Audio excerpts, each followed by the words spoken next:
Chapter 4, Mind and Cells, and Cell Communities. In order to understand the nature of psychic healing, one must have an acquaintance with the nature of the mental side of the body. Not only has the central mind a number of planes of manifestation, but each organ has something which might be called an organic mind, made up of a group mind of a number of cells, each of which cells moreover has a cell mind of its own. This idea is somewhat startling to those who have not acquainted themselves with the details of the subject, but it is known to be correct, not only by the yogis, but also by those who have familiarized themselves with the recent discoveries of Western science. Let us take a hasty look at this cell life. As we told you in the 14 lessons, the yogi philosophy teaches that the physical body is built up of little lives or cell lives, and that each cell had an independent action, in addition to a cell community action. These little lives are really minds of a certain degree of development, sufficient to enable them to do their work properly. These bits of mind are,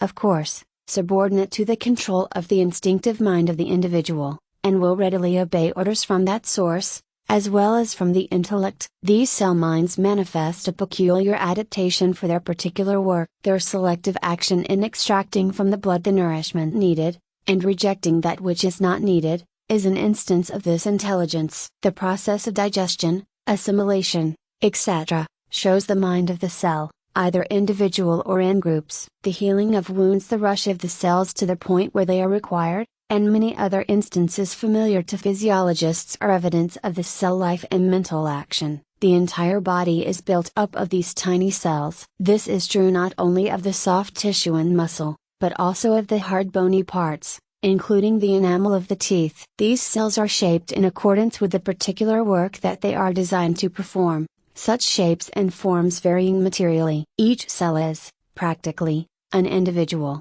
separate and more or less independent, although subject to the control of the organic mind, and, still higher, the instinctive mind. The cells are constantly at work, each performing his own particular task, like a well-trained soldier in an army. Some of the cells are active workers, and others are of the reserve force, kept awaiting some sudden and urgent call to duty. Some are stationary, and others are moving about attending to their particular duties and tasks. Some of them act as the scavengers of the system, carrying away the refuse and debris of the system, while others carry the nourishing elements of the food to all parts of the body. Cell life has been compared to a large and well-ordered community, each individual doing his own particular work, all for the common good. The community is a large one, it being estimated that there are at least 75 billion of the red blood cells alone. These red blood cells are the common carriers of the body, and float in the arteries and veins, carrying a load of oxygen from the lungs and delivering particles of it to the various tissues of the body,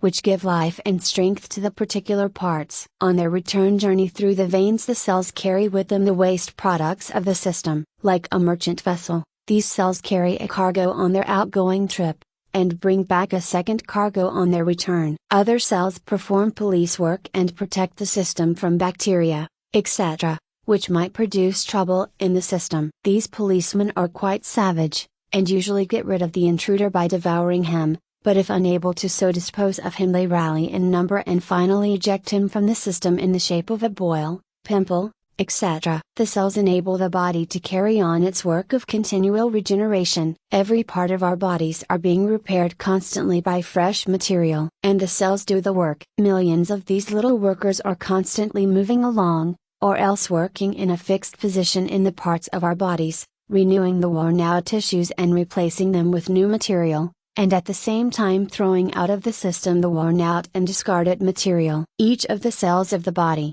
no matter how humble may be its functions, is possessed of an instinctive knowledge of that which is vital to its life work, and its own life. It takes nourishment, and reproduces itself by increasing in size and then separating. It seems to have a memory, and in other ways manifests mind action. We do not consider it necessary to go deeply into this matter at this point, and merely mention these facts that the reader may understand that these cells are living things, having mind action. These cells are built up into organs, parts, tissue, muscle, etc., and form what is known as cell communities, in which their minds seem to combine, in addition to their having independent mental action. In the case of the liver, for instance, The millions of cells composing that organ have a community mind, which may be called the liver mind, and which acts as an entity subject, always, to the control of the instinctive mind. This is a most important fact to remember, in connection with psychic healing,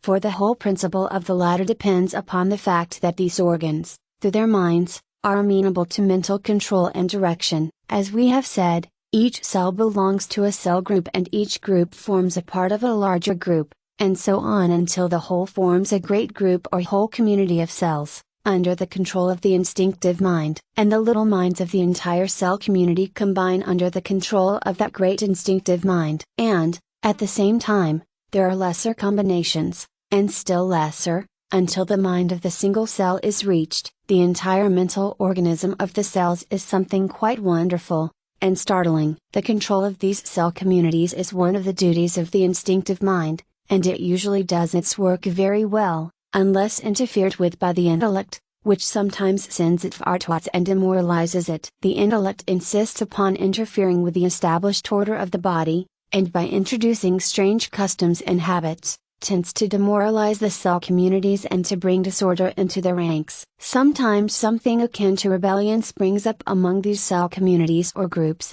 and they revolt at working overtime, or from similar reasons. In this connection we take the liberty of quoting from our book entitled Hatha Yoga, which gives a clear idea of these cell rebellions. The book says, at times it seems that some of the smaller groups, and even some of the larger on certain occasions, go on a strike, rebelling against unaccustomed and improper work forced upon them, working overtime and similar causes, such as a lack of proper nourishment. These little cells often act just as would men under the same circumstances. The analogy is often startling to the observer and investigator. These rebellions or strikes seem to spread, if matters are not arranged, and even when matters are patched up, the cells seem to return to their work in a sullen manner, and, instead of doing their work the best they know how, they will do as little as possible, and only just when they feel like it. A restoration of normal conditions, resulting from improved nutrition, proper attention,